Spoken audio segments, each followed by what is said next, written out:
प्रेमी के साथ मिलकर अपने ही परिवार के 7 लोगों की हत्या करने वाली यूपी की शबनम जेल में अपने आखिरी दिन गिन रही है।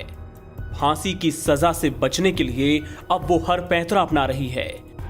एक तरफ जहां उसने यूपी की राज्यपाल आनंदीबेन पटेल के पास दया याचिका भेजी है, तो दूसरी ओर अब मां की जान बख्शने के लिए बेटा भी राष्ट्रपति से गुहार लगा रहा है। जी हां, बुलंदशहर में अपने नए परिवार के साथ रह रहा शबनम का 13 साल का बेटा ताज चाहता है कि राष्ट्रपति उसकी मां की फांसी की सजा माफ कर दें। शबनम के बेटे ने कहा, मेरी राष्ट्रपति अंकल से अपील है कि मेरी मां को फांसी ना दें। मैं उनसे बहुत प्यार करता हूं। और जब उससे पूछा गया कि क्या उसे लगता है कि राष्ट्रपति उसकी बात सुनेंगे, तो उसने बेहद मासूमियत भरा जवाब दिया। आपने क्या महामहिम से अपील की है और क्यों की है बेटा? मेरा नाम मोहम्मद ताज है और मैं यहाँ पे 7 साल से हूँ। और मैंने प्रेसिडेंट अंकल जी से ये अपील की है कि वो मेरी माँ को फांसी ना दें, क्योंकि मैं उनसे बहुत प्यार करता हूँ इसीलिए। तो क्या आपको लग रहा है कि प्रेसिडेंट सर आपकी अपील पर अपनी मोहर लगाएंगे?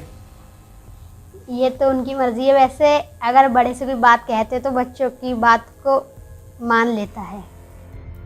ताज शायद अपनी मां के गुनाहों की गंभीरता से अनजान है, या यूं कहें कि मां के जघन्य अपराध की अभी उसे समझ नहीं है। वो बस अपनी मां को जिंदा देखना चाहता है, उस मां को जिसकी कोख से उसने जन्म लिया। दरअसल ताज का जन्म 13 दिसंबर 2008 को मुरादाबाद की जेल में हुआ था। वो 6 साल 7 माह और 21 दिन तक अपनी मां के साथ जेल में ही था। इसके बाद बाल कल्याण समिति ने साल 2015 में उसकी अच्छी परवरिश के मद्देनजर उसे बुलंदशहर के इस दंपत्ति को सौंप दिया था। तब से वो इसी परिवार का हिस्सा है।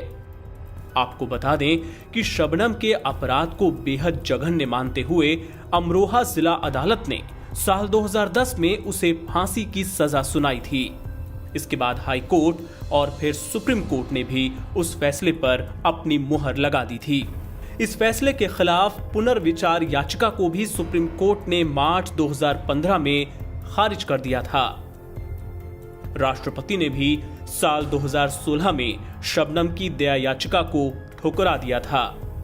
अब देखना होगा कि क्या वाकई इस मासूम की अपील पर राष्ट्रपति गौर करेंगे, या शबनम वो पहली महिला बन जाएगी जिसे आजाद भारत में फांसी मिलेगी।